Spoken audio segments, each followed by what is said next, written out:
বুঝতে না পারো তখন তুমি মেইন বুকের হেল্প নিলা। আচ্ছা স্যার, শিওর, আমি জানিয়ে দিচ্ছি সবাইকে।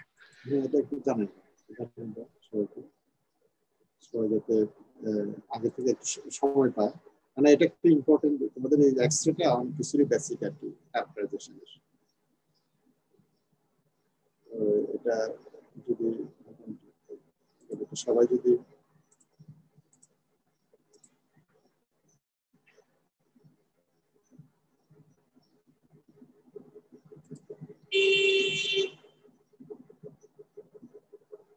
আসছে, সবাই আসছে।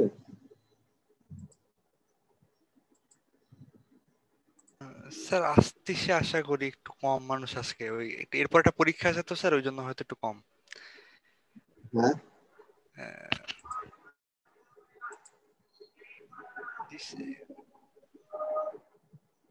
এরপরে কি পরীক্ষা আছে? জি স্যার, একটা সিটি আছে তো, ওই জন্য হয়তো একটু কম মানুষ আর কি আজকে।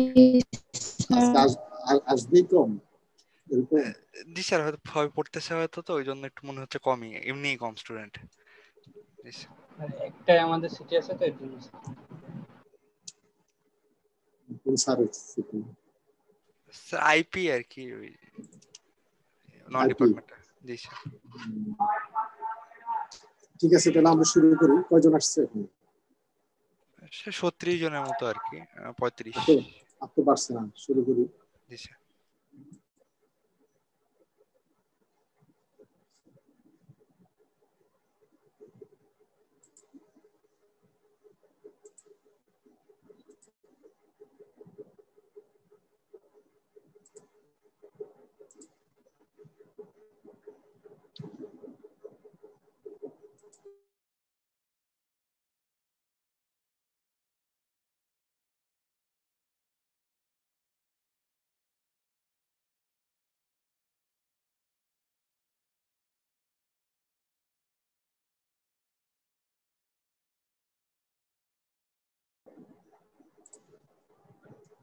তুমি দেখতে পাচ্ছ, দেখা যাচ্ছে?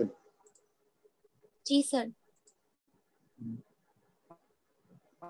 আমরা তো গতদিন টিএম দেখেছিলাম, তার ইনস্ট্রুমেন্টেশন সম্পর্কে মোটামুটি একটা ধারণা পেয়েছো। এখন আর জিনিসটা কি হবে না, তাই না? এখন আমরা দেখবো একটু ওই জিনিসগুলো, কালকে যে জিনিসগুলো দেখা হলো একটু একটু ডিটেল একটু ডিসক্রাইব করা, একটু ডিসকাশন করা। সেটা হচ্ছে এই লেকচার থেকে তোমরা যেটা জানতে পারবা কিভাবে গান তুমি চুজ করতে পারো, অর্থাৎ তোমার রেজলিউশন কেমন দরকার হলে কোন গান প্রয়োজন হবে সেটা তুমি, তারপর কিভাবে কনভেনশন ম্যাচগুলোকে কন্ট্রোল করা হয় সেটা তুমি বুঝতে পারবে। হচ্ছে যে টিএম স্যাম্পল কিভাবে প্রিপেয়ার করা হয়, কারণ টিএম স্যাম্পল প্রিপারেশনটা অনেক একটা আমেটোরিক টিডিয়াস জব, এই জন্য। এবং এটার একটা স্যাম্পল প্রিপারেশনের প্রচুর অনেকগুলো স্টেপ আছে। তোমরা যদি সলিড থিকনেস নিয়ে আসতে হয়, আদারওয়াইজ ইলেকট্রনটা পাস করবে না। একটা স্টিলের স্যাম্পল চিন্তা করো, এটাকে 100 ন্যানোমিটার নিয়ে আসা এটা সহজ নয়। অনেকগুলো প্রিপারেশনের জন্য কিছু টুল ইউজ করা হয়, সেগুলো অনেক এক্সপেন্সিভ। বাংলাদেশে না থাকার কারণ হচ্ছে, একটা হচ্ছে যে ইনিশিয়াল ইনস্টলেশন কস্ট অনেক হাই, কিন্তু এরপরও যে তার কারেন্ট যে কনজিউমেবলস অথবা প্রতিটা জিনিসগুলো, যেমন লিকুইড নাইট্রোজেন প্রচুর লাগে, এরপরে স্যাম্পল প্রিপারেশনের জন্য তোমার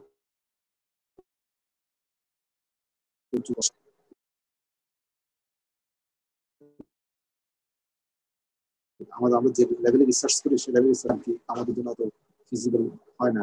আমাদের দেশে টিএম যেটা হয় সেটা হচ্ছে, আমরা করলে দেখা যায় বাইরে ইউনিভার্সিটির সাথে যদি লিঙ্ক থাকে আমাদের, সেখানে আমাদের কেউ পরিচিত থাকলে আমরা স্যাম্পল পাঠিয়ে দিই, ওখান থেকে তারা ওটা টিএম অ্যানালাইসিস করে ইমেজ হোক বা ওই যে বললাম ডিফ্লেকশন ইয়া নিয়ে, সিলেক্টেড এরিয়া ডিফ্লেকশন নিয়ে সেখানে আইডেন্টিফিকেশন হোক, কি জিনিস কোন ফেজ, ওইভাবে অ্যানালাইসিস করা হয় আর কি। তো আমরা আসি এখন যে এখানে দেখি যে তোমরা গান দেখছো, তোমরা কি গতকাল একটু ভিডিওতে খেয়াল করছিলে যে ওখানে কি ধরনের গান ইউজ করছিল, কথা কথা বলছে?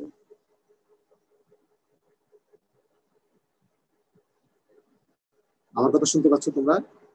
জি স্যার। গতকালকে ভিডিওতে এক জায়গায় মেনশন করছিল গানটার নাম নরমালি এটা দুই ধরনের গান, একটা হচ্ছে থার্মায়োনিক ইমিশন আর একটা ফিল্ড ইমিশন বলা হয়।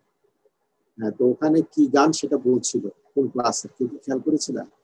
স্যার উনি বলছিলেন যে হারমোনিক এমিশন, থার্মায়োনিক প্রথমটা, আর সেকেন্ড যেটা সেকেন্ডটাও মেনশন করছিল। স্যার ওটা ছিল টাংস্টেন গান। সেকেন্ড যেটা মানে সেকেন্ড বলতে আমি বলছিলাম যে থার্ড যেটা ভিডিও, একটা আমরা দেখলাম যে ওল্ড জেনারেশন টিএম, আরেকটা দেখলাম যে নিউ জেনারেশন টিএম। নিউ জেনারেশনটা স্যার প্রবাবলি ল্যান্থানাম হেক্সাবোরাইড বলছিল, প্রবাবলি না কি বলছিল, প্রবাবলি, আমি ঠিক শিওর না। তুমি মানে তুমি খেয়াল করছো? পুরোপুরি না স্যার, কিন্তু মনে ওটা ফিল্ড ইমিশন, ওটা ছিল বলছিল ফিল্ড ইমিশন, এফই কথাটা বলছিল, এই ফিল্ড ইমিশন। হ্যাঁ, আর প্রথম যেটা মিড জেনারেশন সেটা হচ্ছে থার্মায়োনিক ইমিশন গান ইউজ করা। স্যার একদম জেনারেশনে যেটা সেটা থার্মায়োনিক বলা হয়েছিল। হ্যাঁ, থার্মায়োনিক ইমিশন। এখন আমরা এগুলো দেখবো যারা থার্মায়োনিক ইমিশন মানে ইলেকট্রন গানটা, এখানে ইলেকট্রন মাইক্রোস্কোপের জন্য ইলেকট্রন গানটা অনেক একটা ক্রুশিয়াল একটা জিনিস, এটার সাথে রেজোলিউশন তোমার সম্পর্ক থাকে। তো সেই জন্য এই গানগুলো নিয়ে একটু আমরা ডিসকাস করবো। এটা তোমরা তো পড়ে আসছো তাই না, এটা আসার কথা। জি স্যার। যারা এই আগে বললাম আমার এখানে নোট আছে, যারা কম বলছো বা বলো নাই এরকম, আচ্ছা এই পর্যন্ত কেউ বলো নাই এরকম কেউ আছো? নিচ থেকে বলতে হবে, তা নাহলে কিন্তু তোমার পারফরমেন্স জিরো হয়ে যাবে। রোল 23 বলতে চাচ্ছি। হ্যাঁ বলো, রোল 23 বলো। যারা বলো নাই তারা উইলিংলি বলবা। হ্যাঁ, অন্তত তোমাকে একবারও বলোনি, কারণ আমি এখানে ট্র্যাক রাখা অনেক সমস্যা। বলো স্যার বলবো? জি স্যার বলো। আর শোনো আরেকটা কথা বলি, যে ও বলতে থাকলে কোনো গ্যাপ থাকলে এটা তো আসলে ডিসকাশন, আমি চাচ্ছি যেটা অন্যরাও বলবে, কেউ যদি মনে করো যে এখানে একটু এক্সপ্লেন করা দরকার অন্যরাও করবার, তবে একসাথে না। হ্যাঁ, এরপরেও যদি কিছু গ্যাপ থাকে তখন আমি বলে দিব। বলো, শুরু করো। টিএমএ হচ্ছে বেসিক্যালি দুই ধরনের ইলেকট্রন গান ইউজ করা হয়, একটা হচ্ছে থার্মোআয়নিক এমিশন আর একটা হচ্ছে ফিল্ড এমিশন। তো থার্মোআয়নিক এমিশনে বেসিক্যালি হচ্ছে হিটটাকে ব্যবহার করা হয়, মানে এটাকে ইলেকট্রন গুলাকে এক্সাইট করার জন্য। থার্মোআয়নিক এমিশনের মধ্যেও আবার দুই ধরনের গান পাওয়া যায়, একটা হচ্ছে টাংস্টেন ফিলামেন্ট গান আর একটা ল্যান্থানাম হেক্সাবোরাইড গান। তো আমাদের রাইট সাইডের এই যে পিকচারে হেয়ারপিন লাইক যে স্ট্রাকচারটা, এটা হচ্ছে টাংস্টেন হেয়ারপিন ফিলামেন্ট গান, আর পাশে যে শার্প নিডল লাইক স্ট্রাকচার এটা হচ্ছে ল্যান্থানাম হেক্সাবোরাইড গান। তো আমাদের টাংস্টেন গান যেটা, সেখানে হচ্ছে মেইনলি একটা টাংস্টেন ফিলামেন্ট ব্যবহার করা হয়, যে ফিলামেন্টটাকে হিট করা হয় হাই টেম্পারেচারে, যেটা বলা হয়েছে যে অ্যারাউন্ড 2800 মানে 2800 কেলভিন টেম্পারেচার এটাকে হিট করা হয়, ফলে ফিলামেন্টের ইলেকট্রন গুলো এক্সাইটেড হয় এবং ফিলামেন্টটা যেহেতু ক্যাথোড হিসেবে কাজ করে, সেটা হচ্ছে এই ইলেকট্রন গুলো এক্সাইটেড হয়ে তার সারফেস এনার্জি ব্যারিয়ারটা ওভারকাম করে অ্যানোডের দিকে যেতে থাকে। আর এই অ্যানোডের দিকে যাওয়ার সময় যে এক্সেলারেশনটা দরকার হয়, এই এনার্জিটা ইলেকট্রন পায় হচ্ছে ক্যাথোড এবং অ্যানোডের মাঝে যে ভোল্টেজ ডিফারেন্সটা থাকে সেখান থেকে। এভাবে করে হচ্ছে আমাদের টাংস্টেন ফিলামেন্টের কাজটা হয়ে থাকে। আর ল্যান্থানাম হেক্সাবোরাইড যেটা, এটা টাংস্টেন ফিলামেন্টের চাইতে ভালো, যে এখানে আসলে টাংস্টেন ফিলামেন্টের মতো তো হায়ার টেম্পারেচার দরকার হয় না, সহজেই হচ্ছে এখানে ইলেকট্রনটাকে হিট আপ করা যায়। আর এটা মডার্ন যে ইলেকট্রন মাইক্রোস্কোপ গুলো আছে সেখানে বেশি ইউজ করা হয়ে থাকে। আচ্ছা, ওর কথা সবাই বুঝেছো? এখান থেকে সবাই ক্লিয়ার কিনা? সবাই অন্যরা সবাই ক্লিয়ার হয়েছো? যদি না হয়ে থাকে বলো, তাহলে পরবর্তী নেক্সট স্লাইডে যাবো আমরা।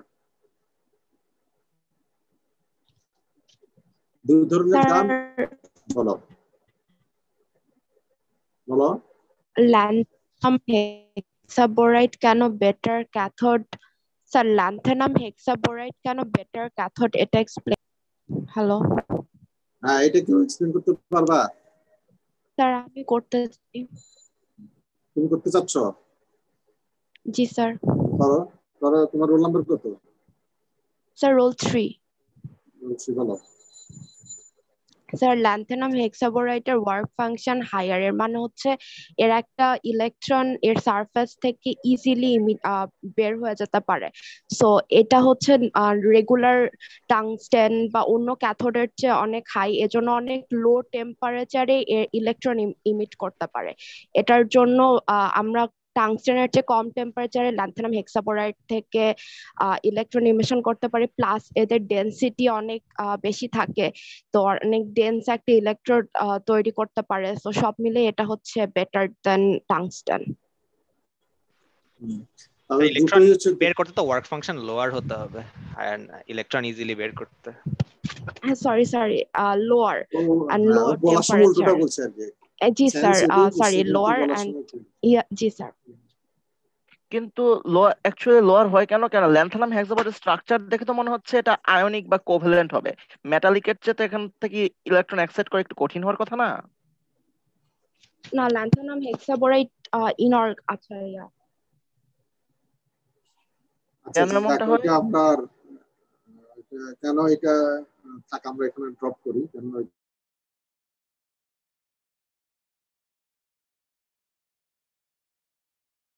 স্যার আপনার কথা শুনতে পাচ্ছি না। কেন তুমি এটা পরে দেখে নিও। থার্মোআয়নিক, আচ্ছা তাহলে আমরা এখান থেকে যেটা জানলাম যে দুই ধরনের, একটা টাংস্টেন হেয়ার পিন, আর একটা ছিল ল্যান্থেনাম হেক্সাবোরাইট। তারপর ল্যান্থেনাম হেক্সাবোরাইট বেটার ক্যাথোড যদি হয়ে বেটার হবে। এখন তুমি যদি থার্মোআয়নিকের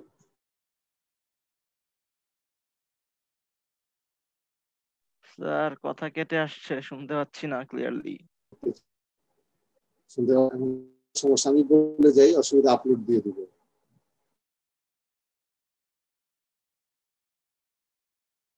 দেখা যায় স্যার আপনার কথা কেটে কেটে আসতেছে স্যার। স্যার আপনার কথা কেটে আসছে। এখন যেটা নেটওয়ার্ক, পরে তোমরা শোনো, যদি সমস্যা হয় আমি আপলোড দিয়ে দিব। হ্যাঁ, লেকচার আপলোড রেকর্ড হচ্ছে। তো যেটা হচ্ছে টাংস্টেন হিয়ার, টাংস্টেন এবং ল্যান্থেনাম হেক্সাবোরাইট দুটোর মধ্যে রেজুলেশন ভালোভাবে ডেফিনেটলি তোমরা বুঝতে পারছো। ল্যান্থেনাম হেক্সাবোরাইট এবং কষ্টের দিকে চিন্তা করতে গেলে দেখা যায় যে ল্যান্থেনাম হেক্সাবোরাইট যে টিএম হবে তার এক্সপেন্সিভ হয় টাংস্টেন এই ফিলামেন্টের তুলনায়। এরপর আমরা যাই এখন ফিল্ড ইমিশনটা কি, এটা একটু দেখি। এখানে এবার বলো, এই যেটা ফিল্ড ইমিশন সম্পর্কে বলা হচ্ছে। হ্যালো, এটা কে বলবা? আর কেউ বলো না, এরকম কেউ আছো? আমার কথা শুনতে পাচ্ছ? জি স্যার, কিছুটা শুনতে পাচ্ছি কিন্তু আচ্ছা, কন্টিনিউয়াসলি না। আর অন্য কেউ এখন পর্যন্ত বলনি এরকম কি আছে? রোল 31 আছো? রোল 31? স্যার মনে রোলের লিস্টে দেখতেছি না ওকে। রোল দেখতেছো না? স্যার দেখতেছি না। স্যার অনেকেই বলতেছে আজকে মানুষ কম, কারণ অনেকেই জুমে ঢুকতেই পারতেছে না, মানে জয়েন দিয়ে বসে আছে কিন্তু ওটা ঘুরতেই আছে। কানেক্টিং শো করে হচ্ছে, আপনাকে জানাই রাখি। কানেক্ট হচ্ছে না। জি স্যার, আমিও রোল প্রথম প্রায় 36 6-7 আছে? মিনিট পারিনি। আজকে সারাতে সেই জুমে গ্যাঞ্জাম করতেছে। আছে? জি স্যার, মাসুদ আছে। মাসুদ মাসুদ কোথায়? মাসুদ আছো? অন দেখাচ্ছে ও। নেটওয়ার্ক সমস্যা নাকি? স্যার হতে পারে ওর তো। স্যার আজকে সবারই জুমে সমস্যা হচ্ছে, শুধু জি আমাদের স্যার, না, অন্য মানে- ক্লাস অন্য ডিপার্টমেন্টেও। আমারও তো এখানে অনেক সময়, আমি 10টা একটা ক্লাস ছিল, তাদেরও প্রবলেম হচ্ছে। জি স্যার, ওই যে এই জন্য আমি রেকর্ড করছি, অসুবিধা নেই। এটা আপলোড দিয়ে দিচ্ছি আমি ওদেরকে, তোমাদেরকে এটা দিয়ে দিব, সমস্যা নেই। এটা কে বলবা তাহলে? আচ্ছা, আরেক দেখি, রোল 45 আছে? 45? জি স্যার 40 আছে? হ্যাঁ, অর্ণব। জি স্যার আছে। রেসপন্স করছে না তো। জি স্যার 45 আছে। আচ্ছা, তাহলে এটা এক্সপ্লেইন করতে পারবা? Field emission, hello field emission electron গানটা এক্সপ্লেইন করতে পারবা? স্যার, আমি না স্ক্রিন শেয়ার দেখতে পাচ্ছি। হ্যাঁ, স্যার আমি স্ক্রিনশট দেখতে পাচ্ছি না, মানে লোড হচ্ছে কিন্তু দেখাচ্ছে, স্যার আচ্ছা, স্ক্রিন দেখাচ্ছে না। রোল 25 আছে? 25 ইয়েস স্যার। 25 আছো না? ক্লাসে আছো 25? Yes sir. তোমার তো একদিনে জিজ্ঞেস করি নাই। এটা বলতে পারবা? স্লাইডটা এক্সপ্লেন করতে পারবা? জি স্যার, ট্রাই করতে পারি। পড়ছো, দেখে আসছো? জি স্যার, একবার রিডিং। ঠিক আছে, বলো।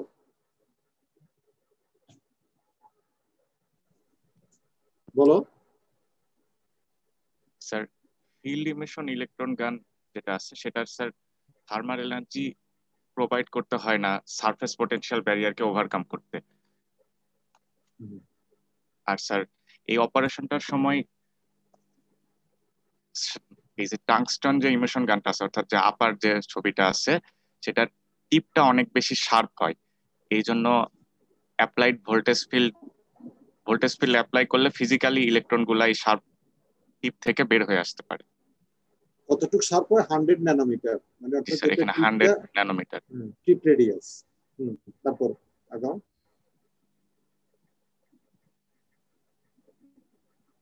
স্যার এখানে কিছু স্যার ডাটা বলে দেওয়া আছে যে এই ফিল্ড ইমিশন গান এটার সাথে হচ্ছে ল্যান্থেনিয়াম হেক্সাবোরাইড, এটার হচ্ছে কোনটার সাথে এটার ট্যাংস্টন ফিলামেন্ট গানের মানে হচ্ছে ইলেকট্রন ইন্টেন্সিটি আর এগুলোর মধ্যে রিলেশন বলে দেওয়া আছে যে 10⁴ টাইমস গ্রেটার হয় টংস্টেন ফিলামেন্ট গানের ক্ষেত্রে, আর 10⁻² টাইমস গ্রেটার দেন হচ্ছে ল্যান্থেনিয়াম হেক্সাবোরাইড ইমিশন টিপ। তার মানে এখান থেকে, হ্যাঁ বলো, এরপরে শেষ করো। স্যার এখানে দুই ধরনের ইমিশন গানের কথা বলা হয়েছে, থার্মাল আর হচ্ছে কোল্ড গান। আর নিচে এইখানে তাদের হচ্ছে operating temperature, brightness, requirement, vacuum, এগুলার ডাটাগুলো দেওয়া আছে। তোমরা সবাই কি বুঝছো? এটা না বুঝলে আরেকজন ক্লিয়ার করো। সবাই বুঝছো ফিল্ড মিশন গানের ব্যাপারটা, কনসেপ্টটা? স্যার এখানে লাস্টে যে দুই রকমের ফিল্ড এমিশন গান আছে, থার্মাল এন্ড কোল্ড, ওটা নিয়ে আর কিছু তো বলা নাই। হ্যাঁ, মানে এটা কম্পারিজনটা দেখাচ্ছে, বলা হচ্ছে যে তুমি যদি নরমালি যদি কোল্ড হয় সেখানে তুমি যা পাবা তার থেকে একটু যদি আরো বেটার পেতে চাও, তো তখন ওই থার্মালে কিছু হিট দিতে হয় আর কি। হিট দিলে তখন দেখা যাচ্ছে যে বেসিক কনসেপ্ট যেটা হচ্ছে যে আগে যেটা হিট হিট হিট কি বলে এটাকে, হিট বেসড ছিল থার্মোআয়নিকে, এখানে হিট বেস না।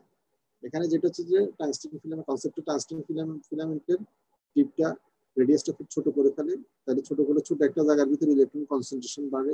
এখন তুমি যখন এখানে ভোল্টেজ অ্যাপ্লাই করবা, হাই ভোল্টেজ, তখন ওই টিপ দিয়ে ইলেকট্রন ফ্লো হওয়া শুরু হয়। যেখানে তোমার গানের একটা স্কেমেটিক ডায়াগ্রাম নিচে দেওয়া হয়েছে এবং এই টেবিলটাতে। এবং এখানে একটা যেটা বলা হচ্ছে যে তোমার ফিল্ড ইমিশন গান যদি তুমি ইউজ করে থাকো তাহলে বিম ইন্টেন্সিটি 10⁴, মানে তার মানে 10,000 times higher than tungsten filament গান। আর যদি আর 100 টাইমস হচ্ছে ল্যান্থেনিয়াম হেক্সাবোরাইড গান। তো ইন্টেন্সিটি যত বাড়বে বিম ইন্টেন্সিটি, ততই তোমার রেজুলেশন ওই ওই ইয়ের কি বলে এটাকে মাইক্রোস্কোপে বাড়তে থাকে। হ্যাঁ, তো এখানে এই কম্পারিজনটা দেখানো হলো। তো ফিল্ড মিশন গান যে পিএম এ হয়, ফিল্ড মিশন এপিএম যেটা আমরা বলি, সেটা অনেক এক্সপেন্সিভ হয় আর কি। তো এটা অনেক সময় দেখা যাচ্ছে যে অনেক বেশি হয়, মানে অনেক সময় অলমোস্ট ডাবল বা বলে যে ডাবল হয়ে যায়, বা কি বলে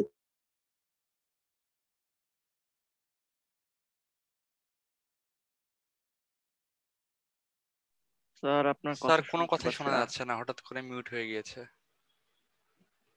হ্যালো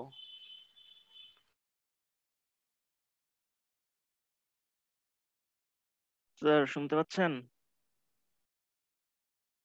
স্যার আপনার কথা শুনতে পাচ্ছি না।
স্যার আমরা ভিডিও দেখতে পাচ্ছি না, আপনার কথাও শুনতে পাচ্ছি না।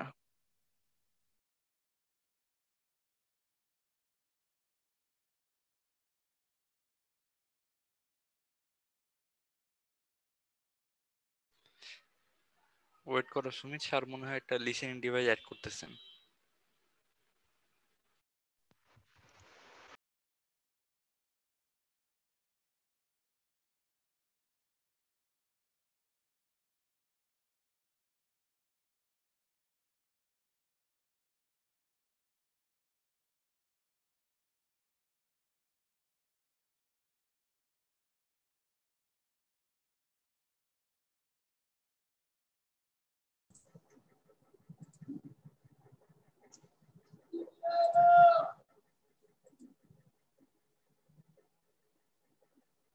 দেখতে পাচ্ছ সবাই?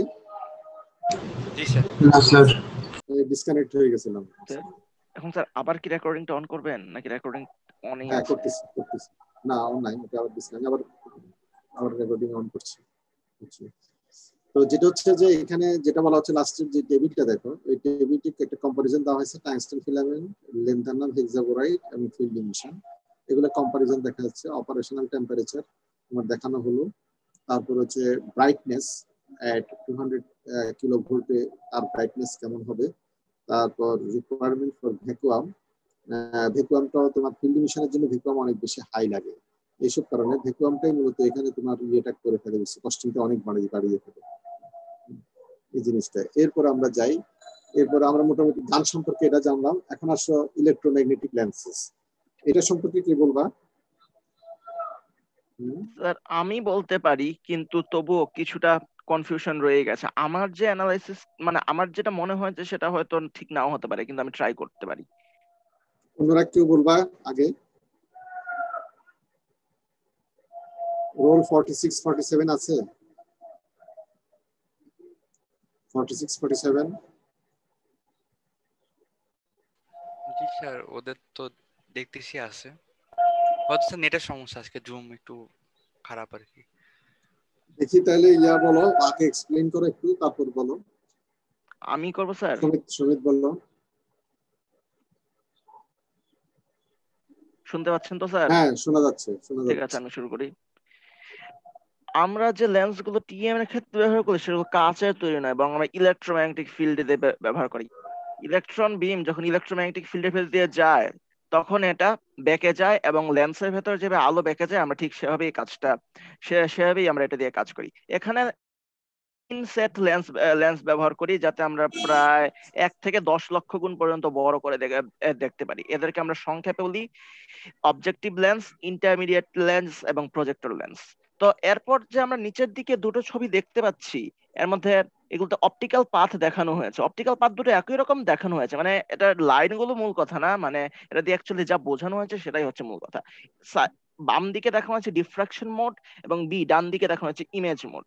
আমরা দেখি দুই ক্ষেত্রেই দেখতে পাই যে স্পেসিমেন থেকে যে লাইটটা সেটা অবজেক্টিভ লেন্সেই পড়ে, মানে এই ইলেকট্রোম্যাগনেটিক ফিল্ডে। এই ইলেকট্রোম্যাগনেটিক ফিল্ডটা বাঁকিয়ে দিয়ে লাইটটা একটা নির্দিষ্ট পয়েন্টে নিয়ে আসে। একটা জায়গায় একে বলা হয়েছে রেসিপ্রোকাল স্পেস, অন্য জায়গায় বলা হয়েছে অবজেক্টিভ অ্যাপারচার, এবং তার নিচে এসএডি দিয়ে কি অ্যাকচুয়ালি লেবেল করা হচ্ছে সেটা আমি বলতে পারি। তার নিচে আবার লেখা রিয়েল স্পেস। তারপর আবার নিচে ইন্টারমিডিয়েট লেন্স, মানে যে ইমেজটা ফর্ম করলো সেটা, এবং তারপর নিচের দিকে লেখা আছে সেকেন্ড ইন্টারমিডিয়েট স্টেজ। আমরা বাম দিকের ছবিটাতে একটু দেখি, সেকেন্ড ইন্টারমিডিয়েট স্টেজে বাম দিকে কিন্তু 3টা ছোট ছোট ডট দেওয়া আছে। সুতরাং আমরা বুঝতে পারছি রেসিপ্রোকাল স্পেসে ডিফ্রাকশন প্যাটার্ন দিয়ে কিছু একটা বোঝাচ্ছে। আর সেকেন্ড ইন্টারমিডিয়েট ইমেজের নিচের দিকে কিন্তু আমরা একটা লম্বা অ্যারো দেখছি। আমরা 9 10 বা 11 12 যারা জ্যামিতিক আলোক বিজ্ঞান বা বা জিওমেট্রিক্যাল অপটিক্স পড়েছে, তারা বুঝতে পারে যে এটা কোনো ইমেজ বা প্রতিবিম্ব তৈরির চিত্র। তো এখন আমরা যে স্পেসমেনটা বলি, এখন রেসিপ্রোকাল স্পেস এই কথাটা কিন্তু আমরা দেখতে পাচ্ছি যে 3টা ডটের ইকুইভ্যালেন্ট কোন একটা পয়েন্টে দেখানো হয়েছে। আমরা যারা ডিফ্রাকশন নিয়ে একটু ঘাটাঘাটি করেছি বা ফুরিয়ার ট্রান্সফর্ম সম্পর্কে যারা জানি, তারা হয়তো এটা জানি যে ডিফ্রাকশনের মাধ্যমে কিন্তু অ্যাকচুয়ালি আমরা যে রেসিপ্রোকাল ল্যাটিস পাই, ওটা কিন্তু অ্যাকচুয়ালি তার নিজের ফুরিয়ার ট্রান্সফর্ম। সুতরাং আমরা যেখানে রেসিপ্রোকাল স্পেস বরাবর দেখানো হচ্ছে, সেখানে আমরা বলতে পারি যে স্পেসিমেনের রেসিপ্রোকাল স্পেসের ইমেজটা কেমন হবে সেটাই হচ্ছে এই লেভেল দিয়ে ইন্ডিকেট করা হয়েছে। আর রিয়েল স্পেস যেটা মানে ডানের ছবিতে, সেখানে আমরা বুঝতে পারি যে এখানে ইমেজ মোডে রিয়েল স্পেসে এটা একটা রিয়েল ইমেজ। আমরা 1911-12 রিয়েল ইমেজের ক্রাইটেরিয়া গুলো পড়িয়ে এসেছি, সুতরাং সেখান থেকে বলতে পারি এখানে একটা রিয়েল ইমেজ ফর্ম করছে। তারপর রিয়েল ইমেজটাকে ম্যাগনিফাই করে আরো বড় করে দেওয়া হচ্ছে সেকেন্ড ইডেমের স্টেজে, হচ্ছে বিতে ইমেজ মোডে। আর এতে যেটা হয়েছে এতে হচ্ছে ওই ডিফ্রাকশন প্যাটার্নটাকে ম্যাগনিফাই করে দেখানো হয়েছে। তো এখানে ঠিক আছে তুমি যেটুকু বলছো এটুকু তো ক্লিয়ার হচ্ছে সবাই, তাই না? একটু তুমি আবার এক্সপ্লেইন করো, ওই যে লেন্সটা একটু এক্সপ্লেইন করে এটা কিভাবে ওয়ার্ক করে, উপরের কর্নারের ছবিটা শুনতে পাচ্ছ? ঠিক আছে, হ্যাঁ জি স্যার। এখন উপরের কর্নারে আমরা যে দেখতে পাচ্ছি যে উপর থেকে একগুচ্ছ ইলেকট্রন রে চলে আসছে, এবং এটা কোনো কয়েলের ভেতর দিয়ে কোনো কিছু কয়েলের ভেতর দিয়ে যাচ্ছে, এবং কয়েলের ভেতর দিয়ে যাওয়ার পর এটা সেন্টারের দিকে বেঁকে যাচ্ছে। আমি যতটুকু বুঝি যে এখানে যে ইলেকট্রন ওয়্যার কয়েল গুলো আছে, এগুলো ম্যাগনেটিক ফিল্ড এমন ভাবে সেট করেছে যাতে এই ফিল্ডের মাঝখান দিয়ে আসার প্রত্যেকটা ইলেকট্রন বিম ভেতরের দিকে খানিকটা বেঁকে যায়। যেমন আমরা যদি রাইট হ্যান্ড রুল অ্যাপ্লাই করি যে উপর থেকে নিচের দিকে ইলেকট্রন ফ্লো হচ্ছে, তাহলে নিচ থেকে উপরের দিকে হচ্ছে কারেন্ট ফ্লো হচ্ছে, electric flow, magnetic field, force. এভাবে আমরা বুঝতে পারি যে কয়েলের এক পাশ দিয়ে ম্যাগনেটিক ফিল্ড লাইন গুলো বেরিয়ে আসছে, অন্য দিক দিয়ে কয়েলের ম্যাগনেটিক ফিল্ড লাইন গুলো ঢুকে যাচ্ছে। একইভাবে গুলো নিচে এবং এই যে এফ যে লেখাটা পাচ্ছি, সেই এফটা এসেছে আমরা যে লেন্সে পড়েছিলাম না, আমরা ইন্টারমিডিয়েটেও পড়েছি, 9-10-এও পড়েছি, এবং আমরা লেভেল 1-1-এও পড়েছি। এই এফটা হচ্ছে ফোকাল পয়েন্ট। আমরা দেখেছি না যে অপটিক্যাল লেন্সে পাশাপাশি এটা প্যারালাল রে গুলো একটা নির্দিষ্ট পয়েন্টে কনভার্জ করে যায়, এবং সেই পয়েন্টটাকে আমরা ফোকাল পয়েন্ট বলি। অ্যাকচুয়ালি ওখানেও যদি কোনো মিডিয়ামের ভেতর দিয়ে যায়নি, আমাদের ইলেকট্রিক ফিল্ড বাকি দিয়ে থেকে যে পয়েন্টে কনভার্জ করেছে সেটাকেই হচ্ছে আমরা বলছি ফোকাল পয়েন্ট। এখন ম্যাগনেটিক ফিল্ডের দিকটা উল্টো করে আমি এটাকে ডাইভার্জ করে দিতে পারি। সুতরাং আমরা কনভেক্স লেন্স, কনকেভ লেন্সের মতো কিছু একটা এই ইলেকট্রিক্যাল কয়েলের ভেতরে যে কারেন্ট ফ্লো হচ্ছে তার ডাইরেকশন গুলো ম্যানিপুলেট করে, ম্যাগনেটিক ফিল্ডের ডাইরেকশনকে ম্যানিপুলেট করে আমরা কাজ সেরে ফেলতে পারি। এখানে যেটা কয়েল যেটা দেখানো হচ্ছে, তোমরা একটু সারাউন্ডিং কয়েলগুলো পেঁচাবো, মাঝখান দিয়ে একটা হোল আছে, হোল দিয়ে হচ্ছে তোমার এটা হচ্ছে যে কন্ডেন্সার লেন্স বলছিল না, এই লেন্স গুলো যেগুলো বলতেছে এটা হচ্ছে যে এই জিনিস যে গতদিন আমরা বলছিলাম যে ইলেকট্রিসিটি এখানে পাস করে কয়েলগুলোর মধ্যে পাস করলে মাঝখানে তোমরা জানো একটা ম্যাগনেটিক ফিল্ড তৈরি হয়, তাই না? এটা তো থাম্ব রুল, এটা তোমরা অনেক জানো। তো সেই ওই ম্যাগনেটিক ফিল্ড এই তোমার ইয়েটাকে, ইলেকট্রন বিমটাকে এই যে কনভার্স করবে, ডাইভার্স করবে, যেটা এখানে অ্যাপ দেখা যাচ্ছে যেটা বললো, এভাবে এটাকে আগে পিছিয়ে করে এভাবে ম্যাগনেটিশনটাকে কন্ট্রোল করা হয় এই জিনিসটা। এরপরে নেক্সট যাই, এখন আমরা চলে আসি এটা সম্পর্কে। তুমি স্যাড যেটা, স্যাড মানে এটা দুঃখিত হওয়া না, সিলেক্টেড এরিয়া ডিফ্রেকশন, এটা নিয়ে আমরা পরে আলোচনা করব, সে তখন তোমাদের জিনিসগুলো আরো ক্লিয়ার হবে। ইমেজ মোড কি, ডিফ্রেকশন মোড কি, এটা যখন আমরা গতকাল কিন্তু তোমাদেরকে এসিএম ওখানে টিএম ডিসক্রিপশনে কিন্তু বলছিল ইমেজ মোড, গতকাল যখন ভিডিওতে কিন্তু ইমেজ বলছিল ডিফ্রেকশন। হ্যাঁ, তো এটা আমরা আসবো পরের স্লাইডে, আসলে তোমাদের আরো খুব ক্লিয়ার হয়ে যাবে। এখন আসলে স্পেসিমেন প্রিপারেশন যেটা, এই জিনিসগুলো তোমাদের তো দেখা, তাই না? এটা তো সহজ, কালকে কিন্তু দেখছো তোমরা, দেখছো না? এই ডানের গ্রিডটা দেখানো হয়েছে না? এই গ্রিডটা হচ্ছে যে এখানে তুমি 3 মিলিমিটার যেটা ডায়া, তাহলে স্যাম্পল গুলার সাইজ কেমন হবে দেখো, কথা বুঝছো? বিশেষ করে ন্যানো পার্টিকেল যদি হয়, ধরো ন্যানো পার্টিকেল যদি হয়, এগুলা এরকম জিনিস বা ন্যানো পার্টিকেল সাইজ মাইক্রন সাইজের 3 মিলিমিটার মাইক্রন সাইজের যদি পার্টিকেল হয়, সেটাকে মাউন্ট করা তোমার ডিফিকাল্ট। তখন এরকম একটা এই গ্রিড থাকে, এরকম এই গ্রিডের মধ্যে করা হয়। আর গ্রিডটা একটা ফাঁকা না একদম, ওটা বললো যে একটা কার্বনের লেয়ার থাকে, ওটা পড়ে যাবে না আর কি। হ্যাঁ, তো ন্যানো পার্টিকেল গুলো তোমরা গতকালকে যেটা বলবো সেটা হচ্ছে যে একটা সলিউশনে নিয়ে সলিউশনের ড্রপটা যদি ফেলা হয়, তাহলে এটার উপর সলিউশনটা যখন তোমার এই এটা ইয়া হয়ে যাবে, ড্রাই হয়ে যাবে, তখন ইয়াগুলা আটকে থাকবে ফিল্মের উপর, তখন এটা অ্যানালাইসিস করা হবে। তো স্পেসিমেন প্রিপারেশন, স্পেসিমেন হোল্ডারও তোমরা জানো, তাই না? গতকালকে দেখছো না স্পেসিমেন হোল্ডার, ডিফারেন্ট টাইপের স্পেসিমেন হোল্ডার। তো এই বিভিন্ন টাইপের হোল্ডার ইউজ করা হয়। এটা হচ্ছে যে তোমার পার্টিকেল শেপের জন্য এরকম গ্রিড। তারপর যদি এটা সলিড স্যাম্পল হয়, সলিড মানে মেটালিক স্যাম্পল হয়, সিরামিক স্যাম্পল হয়, বা পলিমেরিক, অর্থাৎ হচ্ছে সলিড বাল্ক স্যাম্পল হয়, সেক্ষেত্রে কি করা হয় সেটা আমরা দেখবো। ওই স্যাম্পলগুলা তার পার্টিকেল স্যাম্পল যদি হয়ে থাকে, সেটা প্রিপারেশনটা খুব ডিফিকাল্ট না। তুমি একটা ড্রপলেট নিলা, এটা একটা সলিউশনে নিয়ে ওইটাকে ভালোভাবে তুমি ডিস্ট্রিবিউট করে একটা দুইটা ড্রপ এটার উপর ফেলে দিলে ড্রাই করলে হয়ে গেল, কথা বুঝছো? কিন্তু যদি এটা সলিড স্যাম্পল হয়, মেটালিক হোক, সিরামিক্স হোক অথবা পলিমারিক হোক, তখন কিন্তু এটা প্রিপারেশনটা অনেকগুলো ধাপ যেতে হবে আর কি। তো এটা কে বলবা দেখি, নেটে কি আসো ভালো? রোল 28 আছে নাকি? স্যার 28 আছে। রোল 28 জন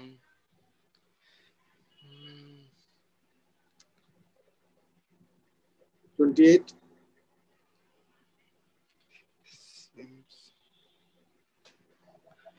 ক্লাসে আছে? জি স্যার ক্লাসে আছে, এখন আবার দেখতেছি নাই। আচ্ছা নাই। হয়তো, আচ্ছা আছে স্যার, ওই নেটে হয়তো সমস্যা স্যার, এই জন্য সেটা আমি বলতে পারি আর কি, মানে এটা সোজা তো। আরেকজন বলো। আচ্ছা রোল 22 আছে? জি স্যার 22 আছে। ইয়েস স্যার 22 আছে। তুমি বলো পারবা? সহজ, গতকাল তো ভিডিওতে দেখছি। স্যার এখান থেকে পড়ে যেটা বুঝতেছি যে স্যার আমাদের থিন ফয়েল দরকার হবে, কারণ আমাদের এটা হচ্ছে ইলেকট্রিক্যালি হইতে হবে, মানে এটার মধ্যে দিয়ে ইলেকট্রন ফ্লো করতে পারতে হবে। সো এই জন্য আমাদের ফয়েলটা হচ্ছে খুবই থিন হইতে হবে, 100 ন্যানোমিটারের আশেপাশে। হ্যাঁ, এবং সেটা কিসের উপর ডিপেন্ড করবে স্যার? ইলেকট্রনের ভেলোসিটি, মানে হচ্ছে ভোল্টেজ যেটা দিচ্ছে। না, মানে থিকনেস 100 এর আশেপাশে বললা যে হয় বেশি না হয় কম প্রয়োজন হবে, তো কিসের বেসিসে এটা? স্যার অ্যাটমিক ওয়েটের উপরে নির্ভর করে। অ্যাটমিক ওয়েটের উপর। যদি তোমার কমন সেন্স থেকে যেটা বলে যে অ্যাটমিক ওয়েট যদি বেশি হয় তাহলে এটা থিকনেস আরো কমাইতে হবে, তাই না? Yes sir. যদি অ্যাটমিক ওয়েট যদি কম হয় তুমি থিকনেস একটু বেশি রাখলেও সমস্যা নেই, ইলেকট্রন পাস করে যাবে ইজিলি, এই কথাটা বলতে হচ্ছে। হ্যাঁ, এরপরে দেখো এই জিনিসটা বলো, এটা একটা সলিড স্যাম্পল তুমি কিভাবে তৈরি করবে স্টেপটা এখানে বলা আছে। প্রথম হচ্ছে যে প্রি থিনিং বলা হচ্ছে, বলো, কন্টিনিউ করো। রুল 25 স্যার এটা তো পড়িনি স্যার। এটা পড়ো নাই? না স্যার। রোল 25 না তো, রোল তো কে না বলতেছিলা? রোল 22 বলতেছিলাম স্যার। 22 পড়ো না এটা? না স্যার। রোল 17 আছে? 17 জি স্যার আছে। 17 বলো। সহজ তো, এগুলো তো আমি দেখে বলে ফেলতে পারো। হ্যালো।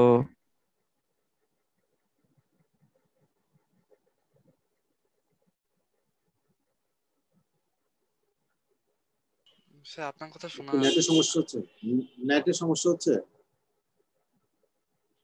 রোল 17 বলতে পারবা? রোল 17 বলতে পারবে সূর্য? স্যার ও তো আছে, মানে হয়তো নেটওয়ার্কের সমস্যা হয়তো বা। তুমি বলো।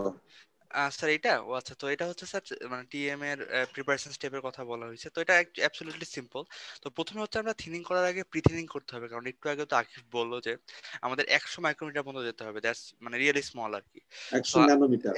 100 মাইক্রোমিটার ছিল না লেখা? Nanometre. Sorry nanometre, sorry sir. So তো প্রথমে প্রি থিনিং যেটা করতে হবে সেটা হচ্ছে অলমোস্ট লাইক 0.1 মিলিমিটারের মতো হবে। তো এটা হচ্ছে যে প্রসেসটা ইউজ করছে এটাকে আমরা বলতেছি গ্রাইন্ডিং। তো একটা ডিস্ক নেওয়া হয়েছে, তারপর ডিস্কের অ্যারাউন্ডে হচ্ছে ওই ডিস্কের থিকনেস আস্তে আস্তে কমানো হচ্ছে। তো এই গ্রাইন্ডিং মিডিয়াম ইউজ করে আস্তে আস্তে আমরা এই থিকনেসটাকে কমাচ্ছি, মানে এটা একটা ডিস্ক শেপের ম্যাটেরিয়াল হবে।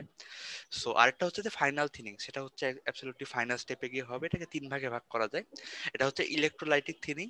এটা হচ্ছে আমরা একটা গুড কন্ডাক্টর, মানে একটা গুড ইলেকট্রিক কন্ডাক্টর যদি আমাদের ম্যাটেরিয়াল হিসেবে থাকে তাহলে আমরা ইলেকট্রোলাইটিক থিনিং করতে পারি। তার মানে এখানে দাঁড়ালো কি, প্রথম তুমি স্যাম্পলটা নিলা, এটাকে তুমি কেটে তুমি তো অত থিন পাবা না, হয়তো 2-3 মিলিমিটার তুমি পাবা, এতটুকু পর্যন্ত তুমি কাটতে পারবা, বা 3-4 মিলিমিটার। বা আমি নিজেই দেখছি, আমি নিজে একটা তৈরি করছি কিন্তু শেষ পর্যন্ত ক্লিন করতে পারিনি পিএইচডির সময়। সেটা হচ্ছে যে আমি ওই ফাইনাল থিনিং যে বলবো, আমি ফাইনাল থিনিং এ যে তখন ওই ফাইনাল থিনিং যেটা দিয়ে করে সেটা নষ্ট হয়ে গেছে, পরে আর এটা ঠিক করতে করতে অনেক সময় লাগছে, পারা যায়নি আর কি। যেটা প্রথমে কেটে এটা যেটা করা, যেটা ম্যানুয়ালি তোমার এটা থিন করা হয়, 2-3 মিলিমিটার থিকনেস হয়। তারপর এইভাবে করে করে একটা স্পেসিমেন হোল্ডার আছে, গ্রাইন্ডিং করে করে 0.1 মিলিমিটার নিয়ে আসে। 1 মিলিমিটার নিয়ে এসে তারপর ওখানে আলাদা একটা মেশিন আছে, সে একটা ফয়েলের মতো যখন হয়ে যায় তখন ওইটাতে প্রেস করলে, জাস্ট প্রেস করলে 3 মিলিমিটার ডায়ামিটার ডিস্ক বের হয়ে আসে আর কি, কাটে ওই কাটারটা এরকম। প্রেস করবে, ফয়েলটা রেখে প্রেস করে 3 মিলিমিটারের ডিস্ক বের হয়ে আসবে। আসার পরে এরপরে এই 0.1 মিলিমিটারটা ওভারঅল থিকনেস আছে, কিন্তু এখন তোমার তো দরকার 100 ন্যানোমিটার। 0.1 মিলিমিটার মানে কত মাইক্রন? 0.1 আচ্ছা 100 মাইক্রন। তাহলে 100 মাইক্রন যদি হয় আর তোমার যদি 100 ন্যানোমিটার আনতে হয় তাহলে কত লাগবে? আরো অনেক থিন করা লাগবে না? জি স্যার, 1000 ভাগে 1 ভাগ। 1000 ভাগের 1 ভাগ। এটাকে ফাইনাল থিনিং বলতেছে। এটা 3টে মেথডে তোমার করা যায়। এই 3টে মেথড বলো, তিনটে বলতে থাকো। তো স্যার 3টা মেথডগুলোর মধ্যে প্রথমটা হচ্ছে যে যদি ম্যাটেরিয়ালটা একটা গুড ইলেকট্রিক কন্ডাক্টর হয় তাহলে একটা মেথড বলছে ইলেকট্রোলাইটিক থিনিং বলছে। আর যদি এটা সিরামিক হয় সেক্ষেত্রে আবার মেটালের ক্ষেত্রেও করা যায়, সেটা হচ্ছে আয়ন মিলিং। আর হচ্ছে পলিমারিক আর বায়োলজিক্যাল স্পেসিমেন যেটার হচ্ছে অত হাই পোলারিটি নাই সেগুলোর জন্য হচ্ছে আলট্রা মাইক্রোটোম কাটিং আর কি। তো এই 3টা মেথডের কথা বলা হয়েছে। তো এরপর স্যার আস্তে আস্তে আসি। তো প্রথমে হচ্ছে ইলেকট্রোলাইটিক থিনিং মানে আর আয়ন মিলিং একসাথে বলছে। তো এখানে আমরা দেখতে পাচ্ছি যে আসলে একটা স্যাম্পল, মানে যেটা হচ্ছে অনেকটা আমরা আইজোর টেস্টে যেরকম স্যাম্পল বানাই, যে একটা থিক স্যাম্পল, মাঝখানে হচ্ছে একটা থিন সেকশন। এটা ঠিক না কিন্তু মানে থিন 0.15 এটাও কিন্তু থিন। জি স্যার। বুঝছো? হ্যাঁ, জি এটাকে স্যার। বড় করে দেখাচ্ছে কিন্তু আসলে 0.15 মিলিমিটার মানে 150 মাইক্রন। জি স্যার, এটা বেশ থিন আর কি। তো এখানে তারপর স্যার একটা মাঝখানে আমরা দেখতে পাচ্ছি যে একটা ইলেকট্রো ট্রান্সপোর্ট জোন তৈরি করা হয়েছে। তো এই ইলেকট্রো ট্রান্সপোর্ট জোনে আমরা হচ্ছে একটা অ্যানোড ইউজ করছি নিচে। এই অ্যানোডটা হচ্ছে একটা স্যাম্পল 3 মিলিমিটার ডায়ামিটার একটা অ্যানোড ইউজ করছি, যেখানে হচ্ছে আমরা লাইট গাইডেড ক্যাথোড টিউব থেকে একটা লাইট গাইড করছি এই মেথডে। তারপর হচ্ছে এটা তারপরে হচ্ছে এটা থিনিং। আমি একটু বলে লাইট গাইডটা মূলত হচ্ছে যে এটা কতটুকু থিন হচ্ছে সেটাকে তোমার ইয়ে করার জন্য, কি বলে, এটা মেজার করার জন্য, তার থিকনেস মেজার করার জন্য। লাইট গাইডের আর অন্য কোনো কাজ নেই। লাইট গাইড দিয়ে এটা থিকনেস কতটুকু হচ্ছে, তুমি তো এটা কন্টিনিউয়াস একটা প্রসেস, তুমি যখন করতে থাকবে আস্তে আস্তে। এখানে সিম্পল অ্যানোড আর ক্যাথোড, কথা বুঝো নাই? স্যাম্পলটাকে অ্যানোড করে দিছে। তোমরা জানো যে অ্যানোড থেকে মেটাল সবসময় বের হয়, করোশন হয়, তো সেই জন্য ওই দিক থেকে এটাকে ক্যাথোডিক করে দিছে ইয়াটাকে, সলিউশনটাকে। তারপর যাচ্ছে এটা এচিং হচ্ছে আর কি।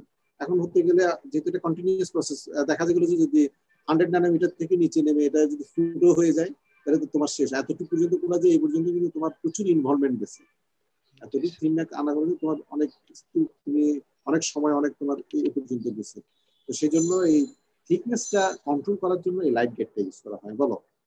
জি স্যার, তো লাইট গাইড দিয়ে হচ্ছে 3 থেকে 15 মিনিট রাখলেই মোটামুটি ইলেকট্রোলাইটিক থিনিং কমপ্লিট হয়ে যায়। আচ্ছা, এটা কি সব ম্যাটেরিয়ালস এর জন্য করা যাবে ইলেকট্রোলাইটিক থিনিংটা? না স্যার, এটা হচ্ছে মেটালিক না স্যার, এটা অ্যাবসলিউটলি শুধু কন্ডাক্টিং ম্যাটেরিয়ালস আর কি। স্পেশালি কন্ডাক্টিং ম্যাটেরিয়াল বলতে মেটালিক ম্যাটেরিয়ালস এর জন্য শুধু করা যাবে। সবাই বুঝতেছো তো? সিম্পল। হ্যাঁ, তারপর জি স্যার, তারপর স্যার হচ্ছে আয়ন মিলিং। তো আয়ন মিলিং হচ্ছে স্যার একটা, আমি যে প্রসেসটা করতে গিয়েছিলাম ওদের এখানে ইলেকট্রোলাইটিক ছিল না, আয়ন মিলিংটা ছিল। এটাও অনেক বড় একটা ইকুইপমেন্ট। এই ইকুইপমেন্টটার দামও 1 কোটির উপর। বুঝছো? এই আয়ন মিলিং যে ইকুইপমেন্টটা বুয়েটে আছে? না না, বুয়েট না, এটা বাইরে। আচ্ছা, হ্যাঁ বলো।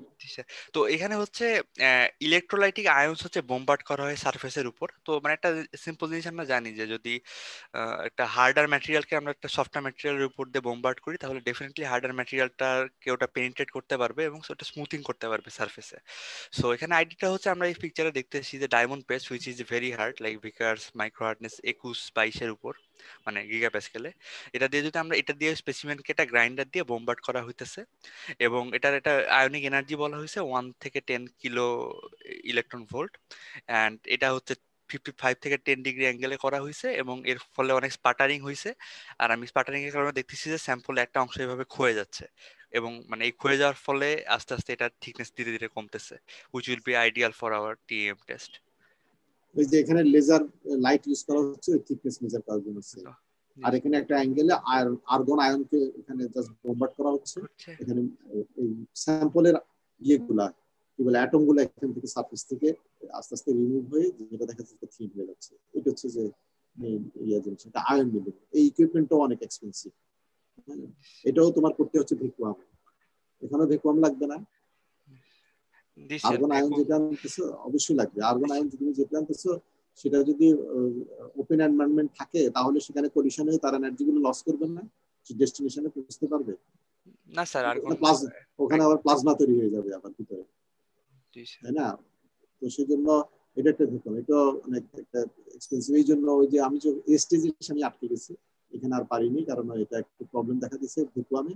ওটা ইয়া করা আমি যতদিন ছিলাম ততদিন আর হয়নি আর কি, আর পিএম অ্যানালাইসিস করা যাবে। এরপরে দেখো এটা বলো। জি স্যার, তো এটা হচ্ছে অ্যাকচুয়ালি মোটামুটি সফটওয়্যার ম্যাটেরিয়ালের জন্য একটা মানে খুব ভালো প্রসিডিওর আর কি। তো এখানে হচ্ছে একটা মানে স্পেসিমেন বানানো যাচ্ছে, যেখানে কথা বলছে যে অলমোস্ট 100 ন্যানোমিটার, যেটা স্কেল আগেই বললো। তো এই ন্যানোমিটার স্কেলে আসলে বানানো যাচ্ছে স্পেশালি সফটওয়্যার ম্যাটেরিয়াল যেগুলো হচ্ছে পলিমার বা হচ্ছে বায়োলজিক্যাল স্পেসিমেন। তো আমরা এখানে দেখতেছি যে একটা ব্যাক এন্ড ফোর্থ মোশন আছে এখানে, একটা মানে সার্কুলার মানে অ্যানুলার একটা ম্যাটেরিয়াল দেখতে পাচ্ছি, আর যেটার ফ্রন্টে হচ্ছে একটা ডায়মন্ড নাইফ আছে। তো যেটার কথা আগে বলছিলাম যে ডায়মন্ড নাইফ যদি যেহেতু হার্ড, তো একটা সেকশনের উপর যদি আমরা মানে একটু ওয়াটার দিয়ে এবং তারপরে ডায়মন্ড নাইটকে ব্যাক অফ ফোর্থ মোশন করি, তাহলে আস্তে আস্তে এটাকে স্মুথিং করা যাবে। সো এটা হচ্ছে বেসিক মেকানিজম। মানে এটা জাস্ট সিম্পল কাটিং করে স্লাইস তৈরি করা হয়। এটা বিশেষ করে বায়োলজিক্যাল স্যাম্পল, পলিমেরিক স্যাম্পলের জন্য। বায়োলজিক্যাল স্যাম্পল কিন্তু প্রচুর টিএম করা হয়, এসিএম করা হয়। হ্যাঁ, শুধু আমাদের মেটেরিয়ালস না, বায়োলজিক্যাল স্যাম্পল গুলো, বায়োলজির যে রিসার্চ গুলো হয় সেখানে তোমরা ইমেজ দেখতে পাবা, এগুলো কিন্তু টিএম এসিএম অনেক করা হয়। কিন্তু বায়োলজিক্যাল স্যাম্পল গুলো এইভাবে করা হয়, সেখানে তো আসলে ওই আয়ন মিনিং সম্ভব না, আবার ইলেকট্রোলাইটিক সম্ভব না, তখন এই প্রসেসে যায়। এটা আমাদের জন্য না, এটা আর আমরা যদি পলিমারিক করতে চাই তখন আমরা এই মেথডে করতে পারবো আর কি। এরপরে আসো, এটা কি বলবা, রেপ্লিকা মেথড? স্যার আমি চেষ্টা করব। তুমি তো একবার বলছো, আরেকজন বলো। আমিও বলতে পারি, বলো। সো এখানে স্যার বলেছে যে একটা কম্পোনেন্ট যেটাকে আমি চাচ্ছি ক্যারেক্টারাইজ করতে, ওইটা থেকে কেটে স্যাম্পল তৈরি না করে আমরা একটা রেপ্লিকা তৈরি করতে পারি সারফেস থেকে, ওই স্যাম্পলটাকে নষ্ট না করে আর কি। তো এটা কেন ডিজায়ারেবল, এগুলো অনেকগুলো রিজন বলছে। যে প্রথমত এটা নন ডিস্ট্রাকটিভ হবে, আমরা যদি রেপ্লিকা তৈরি করি তাহলে আমাদের মেইন যে কম্পোনেন্টটা ছিল ওটা থেকে আর কিছু কাটাকাটি করতে হচ্ছে না। সেটা কোথায় ইউজফুল সেটা ওরা বলেছে যে ফরেনসিক ইনভেস্টিগেশনে যেখানে এভিডেন্সকে টেম্পার করা যাবে না ওখানে অনেক সময় রেপ্লিকা তৈরি করা হয়। তারপরে হচ্ছে যে একটা কম্পোনেন্ট থেকে, আচ্ছা, selecting one component of a complex sample for investigation, যে হ্যাঁ যদি একটা স্যাম্পলের মধ্যে অনেক কমপ্লেক্সিটি থাকে তাহলে আমি ওই মানে কোনো একটা কম্পোনেন্ট আমি যদি ইনভেস্টিগেট করছি তাহলে ওইটা শুধু ওইটার রেপ্লিকা তৈরি করে নিয়ে আমি কাজ চালাতে পারবো। আর আমাদের স্পেসিফিক ফেজ সম্পর্কে যদি মানে ফেজের ক্যারেক্টারাইজেশন লাগে তাহলে শুধু ওই ফেজটার যে রিজনে পাবো সেখান থেকে রেপ্লিকা তৈরি করব। এবং লাস্টে জাস্ট বলেছে যে মাইক্রোস্ট্রাকচার কোরিলেশন করা যাবে। মানে এটা হচ্ছে যে অনেকটা রেপ্লিকা মেথডটা হচ্ছে যে একটা সিলেক্টিভ স্পেশাল টাইপ একটা মেথড। ধরো কোথাও কখনো ক্রাইম হচ্ছে, সেখানে কিছু পার্টিকেল এদিক সেদিক পড়ে আছে, এখন এটা অ্যানালাইসিস করতে হবে। এখন তুমি ওখান থেকে এটা কিভাবে নিয়ে আসবে, বুঝো না, তুমি তো পুরো জিনিসটা আনতে পারবে না। অথবা একটা গানশটের ব্যাপার ঘটছে, তার স্কিনে এগুলা লেগে আছে, এখন সেখান থেকে তুমি এটা এনে অ্যানালাইসিস করবে, এটা অ্যানালাইসিস করার জন্য, ক্রিমিনাল ইয়াটাকে ফাইন্ড আউট করার জন্য। হ্যাঁ, তখন ওইটা নিয়ে আসা। এবং অথবা করশন প্রোডাক্ট, তুমি যদি কারণ হাতে যদি নিয়ে আসে তাহলে দেখা যাবে যে করশন প্রোডাক্টের ইয়াটা মর্ফোলজি বলো ইয়া বলো এগুলো নষ্ট হয়ে যাচ্ছে, তখন এই রেপ্লিকা মেথড। আর এখানে ধরো তুমি একটা স্টিল বলো বা কোনো কিছুর ভিতর ধরো কোনো একটা সেকেন্ড পিস প্রিসিপিটেট আছে, সেই প্রিসিপিটেটটাকে তুমি যদি স্ট্রাক করে আনতে চাও তখন এই রেপ্লিকা মেথড। এই রেপ্লিকা মেথডটা easy process as compare to ion milling এবং থিনিং প্রসেস তুলনায়। এখন এর পরেরটা বলো, এই যে এখানে কিভাবে রেপ্লিকা মেথডটা করা হয়, এটাকে স্টেপস বলা আছে। স্যার এখানে স্টেপস গুলো বলেছে। প্রথমে যেই জায়গাটা থেকে আমরা রেপ্লিকা তৈরি করতে চাই ওই সারফেসটাকে ক্লিন করতে হবে, তারপরে ওখানে একটা প্লাস্টিক লিকুইড অবস্থায় পোর করে কাস্ট করে ফেলতে হবে যাতে করে ওই মানে প্লাস্টিকটা একেবারে ওই সারফেস বরাবর একটা শেপটা নিয়ে নেয়। তারপরে ওই প্লাস্টিক রেপ্লিকাটা সলিডিফাই হওয়ার পরে ওটাকে জাস্ট পিল অ্যাওয়ে করতে মানে উঠায় আনতে হবে সারফেসটা থেকে। তো এখানে বলছে যে যদি ওইখানে কোনো টার্টিকেল লেগে থাকে তাহলে মানে স্যাম্পলের উপরে যদি কোনো পার্টিকেলস থাকে তাহলে ওইটা এখন আমাদের প্লাস্টিকের মধ্যে এমবেডেড হয়ে যাবে। তো তারপরে যেটা হয়েছে যে তারপরে ওরা একটা ওই প্লাস্টিকটাকে আবার উল্টা করে যেই জায়গাটা ওর সারফেসটার রেপ্লিকাটা তৈরি হয়েছে সেটার উপরে আবার ওরা একটা কার্বনের ফিল্ম যেটা মাত্র 100 থেকে 200 ন্যানোমিটার থিকনেসে সেটা ডিপোজিট করে তারপরে আবার প্লাস্টিকটাকে ডিসলভ করে দিয়েছে একটা সুটেবল অর্গানিক সলভেন্ট দিয়ে। তাতে যেটা শেষমেশ আমরা পেয়েছি সেটা হচ্ছে একটা কার্বন ফিল্ম, যে ফিল্মটার মধ্যে হচ্ছে আমরা সারফেসের যেই মানে টেক্সচারটা, সারফেসের যেই প্যাটার্নটা ছিল ওইটা ক্যাপচার্ড হয়েছে, এবং ওই প্লাস্টিকের মধ্যে যে পার্টিকেল গুলো যেটা প্লাস্টিকটার সাথে উঠে এসেছিল স্যাম্পল থেকে সেটাও কার্বন ফিল্মের উপর এমবেডেড হয়ে আছে। তো এইটাই হচ্ছে আমাদের রেপ্লিকা সারফেস, যেটার উপরে আমরা এখন অ্যানালাইসিস করতে পারবো আমাদের স্যাম্পলকে মানে কাটাকাটি না করে। তোমরা কি এটা বুঝতে পারছো? এখানে প্লাস্টিকটা মূলত একটা গ্লু হিসেবে কাজ করছে। গ্লুতে কোনো কিছু লাগলে যেরকম আটকে যায় না, হ্যাঁ, তো যে জায়গাটা থেকে পার্টিকেল আনা হবে তার উপর একটা প্লাস্টিকের ধরো লিকুইড প্লাস্টিক দিল, তারপর এটাকে সেটেল করতে দিল, দেওয়ার পর এটা হার্ড যখন হয়ে গেল ওখান থেকে নিয়ে আসে, দেখা গেল পার্টিকেল গুলো গায়ে লেগে থাকে, সিম্পল। তখন এই পার্টিকেল গুলোর উপর তখন একটা কার্বন রিপ্লিকা দিল, কত 100 থেকে 200 ন্যানোমিটার থিকনেসে, দেওয়ার পর এটাই রিপ্লিকা, এটা এই থিকনেস। এরপরে কি করলো, আস্তে আস্তে এই প্লাস্টিক রিপ্লিকাটাকে ডিসলভ করে ফেললো। তো ডিসলভ করলে কি থাকলো, যে কার্বন রিপ্লিকার মধ্যে যে পার্টিকেল যেটা তুমি অ্যানালাইসিস করবে সেটা আটকে থাকে। এখন এটাকেই টিএম এর ভিতর প্লেস করা হবে, এইটা হচ্ছে কার্বন রিপ্লিকা মেথড। ওই যে তুমি গ্রিড যেটা বলছো, এই গ্রিডের ভিতর তখন তুমি এটাকে প্লেস করতে পারবে, অথবা ওই স্যাম্পল হোল্ডারে দিয়ে তুমি গ্রিড অ্যানালাইসিস করতে পারবে। এইগুলো হচ্ছে যে এরকম। কিন্তু যদি এটা, আরেকটা কথা আছে এখানে কিছু এই প্যারাগ্রাফে লেখা আছে, এটা যেটা লেখা আছে এটা কি বলতে পারবা? যদি এখানে এরকম যদি হয় যে এটা একটা মেটালের মধ্যে একটা ফেজ, তুমি একটা হার্ড ফেজ হচ্ছে, সেই ফেজটা অ্যানালাইসিস করতে চাচ্ছ, এটা কেমনে করবে? ন্যানো স্কেলে সেটা কিভাবে করবে? এটা হচ্ছে যে ডান পাশের প্যারাগ্রাফে বলা আছে, এটা বলতে পারবা? আচ্ছা, এটা আমি বলি শিওর না ওখানে কি বলেছে। হ্যাঁ হ্যাঁ, এটা আমি বলি দিই। এটা হচ্ছে ধরো তোমাদের বোঝার জন্য, ধরো তুমি একটা স্টিলের মধ্যে ভ্যানাডিয়াম অ্যাড করেছো টু ইনক্রিজ দ্য স্ট্রেংথ।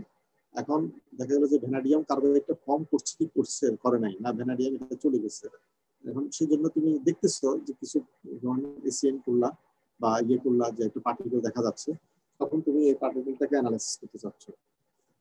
তখন কি করা হয় স্টিল সারফেসে, তখন কি করা হয় এরকম, প্রথমে ওই যে আগের মতো এরকম যেরকম কার্বন রিপ্লিকা দেওয়া হয়েছে এই ইয়ার উপর, ওই স্টিলটা পলিশ করা হয়, পলিশ করে তারপর ওখানে কার্বন রিপ্লিকা দেওয়া হয়, দিয়ে তারপর আস্তে আস্তে যে স্টিল স্যাম্পলটাকে তোমার ডিসলভ করা হয়। এখানে যেরকম প্লাস্টিক স্যাম্পলটাকে প্লাস্টিকটাকে তুমি ডিসলভ করে ফেলছো, এখানে দেখা যাবে যে তুমি আস্তে আস্তে স্টিলটাকে তুমি ডিসলভ করতে থাকবে। ডিসলভ করলে স্টিলটা ডিসলভ করলো, কিন্তু এমনভাবে ডিসলভ করলো যে ওই পার্টিকেলটা ডিসলভ হবে না, ওই পার্টিকেলটা তখন ওই কার্বন রিপ্লিকার উপর লেগে থাকবে। তাহলে এখন থাকলো কি, এখন যেটা থাকলো যে কার্বন রিপ্লিকার উপর ওই পার্টিকেলটা থেকে গেল। কথা একটাই, এখানে প্লাস্টিক ডিসলভ করছে, আর এখানে কি করবে, স্টিলটাকে আস্তে আস্তে অ্যাচিং করে করে এটা ডিসলভ করে ফেলা হবে। এইভাবে তুমি ওই সেকেন্ড ফেজটা কার্বন রিপ্লিকার উপর নিয়ে আসলা, নিয়ে এসে তারপরে এবার তুমি টিএম দিয়ে টিএম তুমি অ্যানালাইসিস করলা। আমরা যত ধরনের টিএম এর স্যাম্পল অ্যানালাইসিস করি এইভাবেই এই স্যাম্পলগুলো প্রিপেয়ার করা হয়, এর বাইরে বুঝা গেল? ওই আগের স্লাইডে এই গোল্ড প্যালাডিয়াম অ্যালয় শেডিং সম্পর্কে খুব একটা ডিসকাস করা, ওইটা কন্ডাক্টিভিটি বাড়ানোর জন্য, ওখানে যাতে ইলেকট্রনটা জমা না হয়ে থাকে, স্টোর না হয়ে থাকে, ওখানে কিছু গোল্ড অথবা প্যালাডিয়াম দিয়ে দেওয়া হয়। মানে আমরা দেখবো এটা যদি ইলেকট্রন স্যাম্পলের উপর পড়ে, যদি এটা যদি তুমি গ্রাউন্ডে যদি চলে না যায়, জমা হয়ে থাকে, তখন চার্জিং এফেক্ট হয়, তখন এখানে ইমেজ ডিস্টরশন হয়। তো এটাকে এই জন্য ইলেকট্রন ওখানে পড়ে চলে যেতে হবে আর কি, যাতে স্টোর না হয়, সেই জন্য এই গোল্ড প্যালাডিয়ামটা ইউজ করা হয়। থিন একটা, এটা 1-2 ন্যানোমিটার এরকম লেভেলের একটা থিন, এটাই কোটিং দিয়ে দেওয়া হয়। ঠিক আছে, তাহলে আমরা আজকে এখানে শেষ করি। হ্যাঁ, আমি এটা শেয়ার দিয়ে দিব আজকে, যেহেতু অনেক ইয়ে হয়েছে, তো আমি ইয়া করছি। আর কারা অ্যাবসেন্ট আছো? স্যার একটু বললি রোলগুলো, তাহলে প্রেজেন্ট থাকলে একটু রেসপন্ড করুক আর কি। স্যার 7, 8, 9, 14। স্যার 9 প্রেজেন্ট, 9 আছে, সরি, তখন 9 আছে। আচ্ছা 14, 18, 26, তারপর 32, তারপর হচ্ছে 37, তারপর হচ্ছে 43 আর হচ্ছে 48। স্যার আমি 48 আছি। আচ্ছা 48 সরি, একটু ফ্লাকচুয়েন্ট ছিল তো। 48 এখন আর এই ওল্ড ব্যাচের কারা আছে? ওল্ড ব্যাচের কেউ আছে? নাই।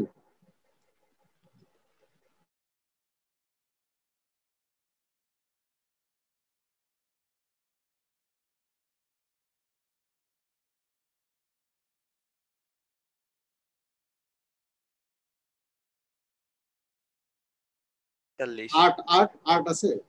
আচ্ছা আজকে নাই, ইউজুয়ালি থাকে না বুঝছে। আর পার্মানেন্টলি অ্যাবসেন্ট কত বললা? 7 14 26 32 43। 26 32 43। তুমি আবার এটার নাম বললা যে, এখন আমি তো কনফিউজ। আচ্ছা, তার মানে এখন অ্যাবসেন্ট যেটা হচ্ছে 8 18 37 এই তিনজন। 37 40। আচ্ছা জি স্যার, হ্যাঁ এখন অনেকে আসছে আবার। 43 তো পার্মানেন্টলি অ্যাবসেন্ট। জি স্যার 43 পার্মানেন্ট অ্যাবসেন্ট। জি স্যার ঠিক আছে, তাহলে আমরা এখানে শেষ করি। ভালো থাকো। আসসালামু আলাইকুম।